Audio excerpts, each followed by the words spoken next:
Binanggit ni Jeneline Mercado na natuto sila ni Dennis Trillo sa kanilang mga pagkakamali noong unang beses silang magkahiwalay.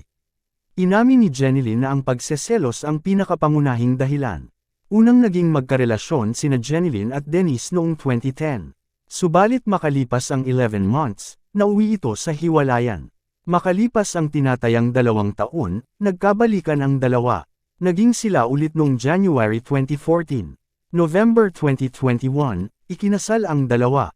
Inamin ni Jeneline sa interview na si Dennis ang kanyang first love at hinangad na magkatuluyan sila ni Dennis. Pero marami pa raw silang mga problema noong unang beses na naging magkarelasyon sila. Siyempre, may mga times na magda-doubt ka kasi ang dami niyong pinagdadaanan. Pero hindi mawawala sa isang relasyon, talagang may ups and downs talaga. Sundot ni Dennis, intense po yung feelings namin para sa isa't isa, ganoon kaga. Pero, siyempre, nangyari yun pareho pa siguro kaming hindi mature. So, maraming mga naging problema na hindi namin nagawa ng solusyon.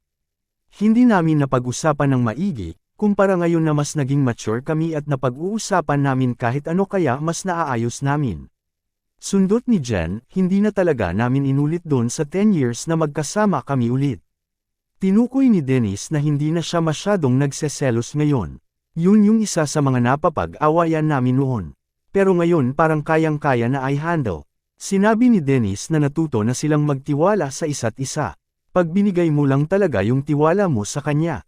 And hindi magpo-focus sa mga masasamang bagay na nai-imagine mo lang na hindi mo naman ako kontrol, sabi ni Dennis. Na napagsang-ayonan inaman ni Jen. So, naniniwala ako na talagang kailangan pag-usapan nyo, upuan nyo, bigyan nyo ng oras yung mga bagay na hindi pagkakasunduan para malinaw. Ikaw anong masasabi mo sa balitang ito? Mag-iwan lang ng komento at huwag kalimutang mag-subscribe sa channel ko para updated kayo sa showbiz balita. Thank you for watching.